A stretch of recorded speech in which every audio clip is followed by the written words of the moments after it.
Una tormenta aterradora golpeó una megápolis en Pakistán. Hawái sufrió las peores inundaciones de los últimos 20 años. Un ciclón tropical de intensidad inusual sembró el caos en Australia. Y en Canarias, las islas de la eterna primavera, cayó nieve. En el episodio de hoy, verán qué eventos climáticos ocurrieron en el mundo durante la semana pasada y qué hay detrás de ellos. España. El 18 de marzo, la inusual y potente borrasca Teresa azotó las Islas Canarias, provocando un verdadero caos. La región, apreciada por los turistas por su sol y clima suave, quedó bajo el dominio de un tiempo extremo.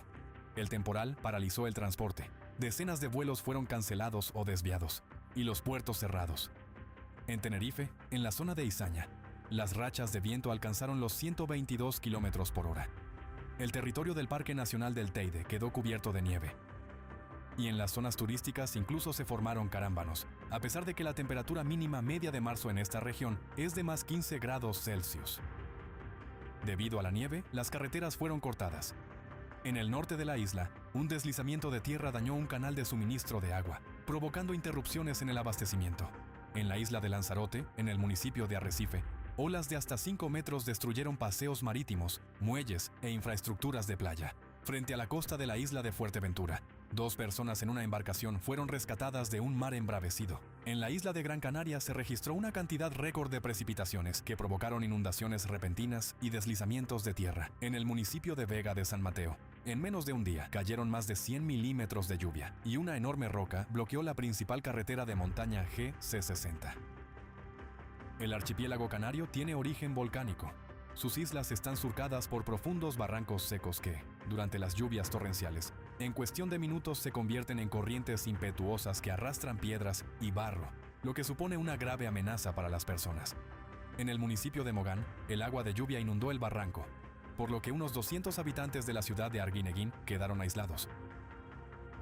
La inundación dañó una estación de bombeo en el municipio de la aldea de San Nicolás, dejando a los residentes sin agua, y en Gáldar, se desbordó la presa de los Pérez, lo que ocurrió solo por tercera vez en toda su historia.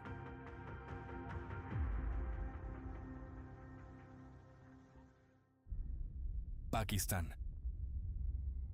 En la noche del 18 de marzo, una fuerte tormenta golpeó una ciudad de millones de habitantes de Pakistán, Karachi. Casi todas las zonas de la megápolis resultaron afectadas. El viento, con rachas de hasta 97 km por hora, derribaba árboles y postes de líneas eléctricas, arrancaba techos y vallas publicitarias. La tormenta dañó 645 alimentadores de transformadores, por lo que el 70% del sistema de la empresa energética K-Electric quedó fuera de servicio, dejando a la mayor parte de Karachi sin electricidad. En uno de los barrios, una pared de un edificio se derrumbó repentinamente, la cual, según testigos, ya estaba debilitada por las recientes lluvias. Decenas de personas quedaron sepultadas bajo los escombros.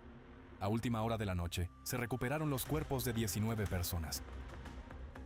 Los residentes locales trasladaban por sus propios medios a los fallecidos y heridos al hospital de la ciudad.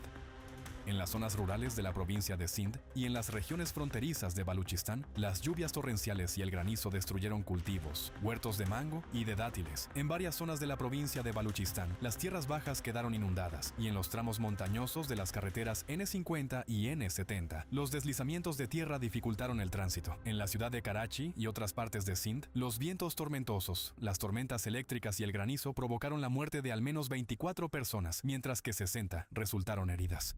Estados Unidos.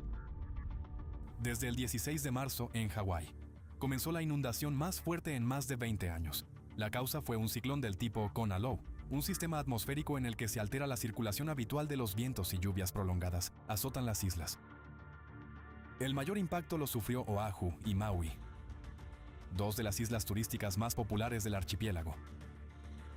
En menos de 2 días, sobre un suelo ya saturado por lluvias anteriores, en algunas zonas cayeron hasta 500 milímetros de precipitación.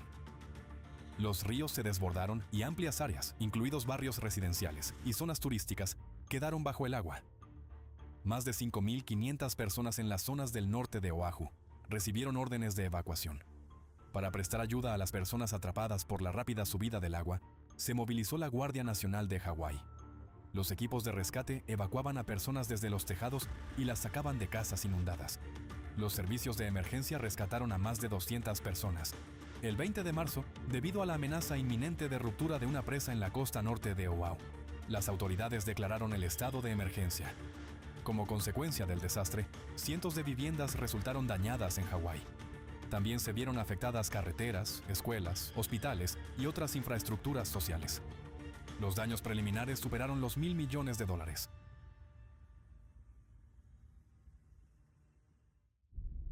Malawi.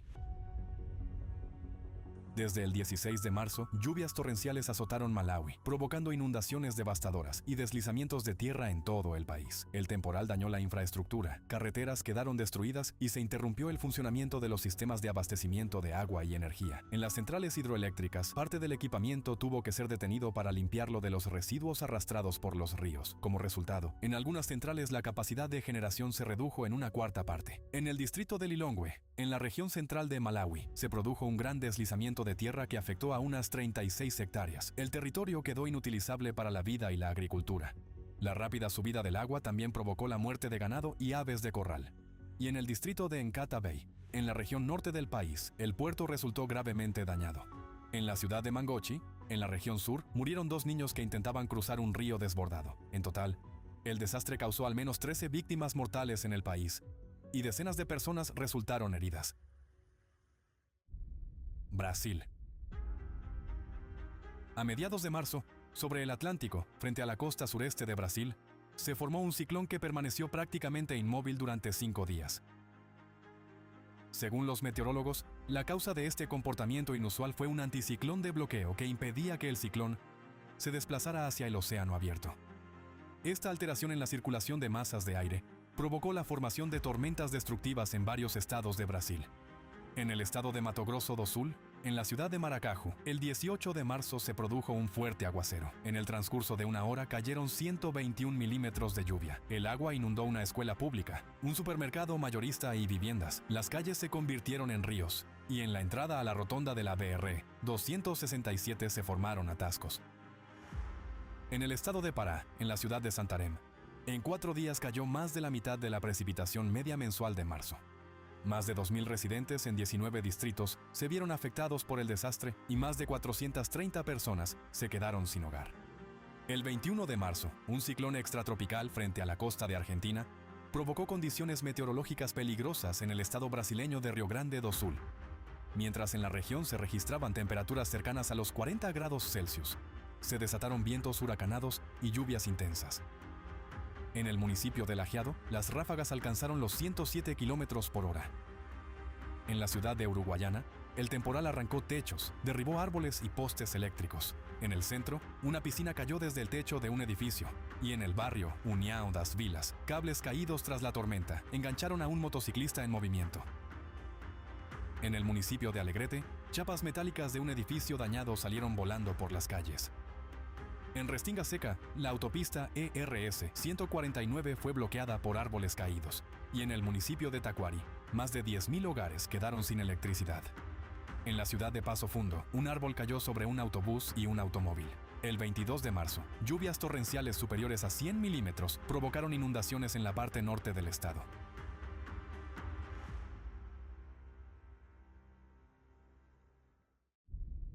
Australia. El ciclón tropical Narelle se formó el 16 de marzo en el Mar del Coral, frente a la costa del estado de Queensland. Tras intensificarse rápidamente, alcanzó la categoría 4, pero poco antes de tocar tierra se debilitó ligeramente y el 20 de marzo impactó en la costa del norte de Queensland con vientos sostenidos de unos 200 kilómetros por hora, lo que corresponde a la categoría 3 de huracanes tropicales según la escala de Saffir-Simpson. Según la escala australiana de intensidad de ciclones tropicales, fue el primer sistema de tal magnitud que afectó a la península del Cabo York desde 1899. Afortunadamente, Narelle pasó entre los principales núcleos de población de Lockhart River y Cohen, sin causarles un impacto significativo. En la zona del río Archer, al norte de Cohen, cayeron 400 milímetros de lluvia en menos de 24 horas. El nivel del agua bajo el recién construido puente Archer River Bridge subió de 5 a 13 metros en cuestión de horas. Debido a la caída de líneas eléctricas, cientos de viviendas quedaron sin suministro eléctrico. También se interrumpieron las comunicaciones móviles. La marejada ciclónica inundó carreteras costeras hasta la ciudad de Cairns, arrastrando árboles, tramos de paseos marítimos, senderos peatonales y bancos hacia el océano. En algunas playas, el viento y las mareas formaron acumulaciones de arena. Muchas carreteras quedaron cortadas por escombros y por el desbordamiento de ríos y arroyos. El aeropuerto de Cooktown se convirtió en el único punto de acceso para el transporte de personas y mercancías hacia las localidades aisladas.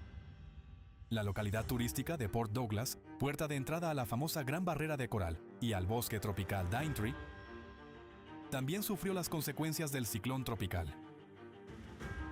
La playa fue erosionada a pesar de encontrarse a unos 400 kilómetros del punto donde Narelle tocó tierra. El fenómeno también afectó al territorio del norte de Australia. En la noche del 22 de marzo, el ciclón golpeó la parte oriental del Top End, donde la población aún no se había recuperado de recientes inundaciones. En la ciudad de Catherine, muchos edificios ya habían sido limpiados de barro y escombros, pero los trabajos se suspendieron parcialmente ante la amenaza de nuevas inundaciones. La alcaldesa explicó que los voluntarios están agotados.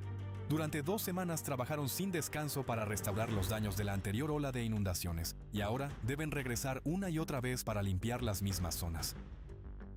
Poco después, el ciclón se debilitó hasta convertirse en depresión tropical. Sin embargo, al desplazarse hacia el oeste, continuó trayendo lluvias intensas y fuertes vientos. En 24 horas, en la localidad de Adelaide River, cayeron más de 200 milímetros de precipitaciones. Como medida de precaución, cientos de residentes del asentamiento remoto de Numbulwar fueron evacuados a la ciudad de Darwin. Cabe destacar que la temperatura del océano a lo largo de la trayectoria de Narelle era entre 1 y 2 grados Celsius superior a la media, lo que contribuyó a la inusual intensidad del ciclón en la región. Además, el Mar del Coral, donde se formó, es una de las zonas oceánicas que en las últimas décadas se han calentado casi medio grado.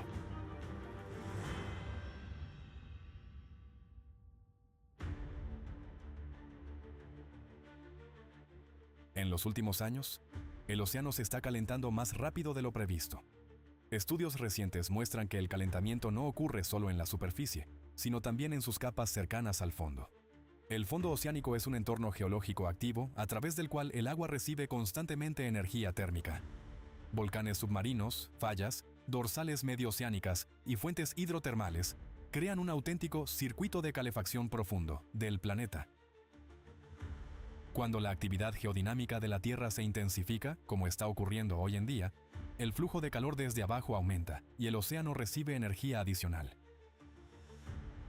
Y, a pesar de que existen numerosos estudios que confirman la contribución significativa de la energía geotérmica al calentamiento del océano, este factor sigue sin tenerse en cuenta en la mayoría de los modelos climáticos.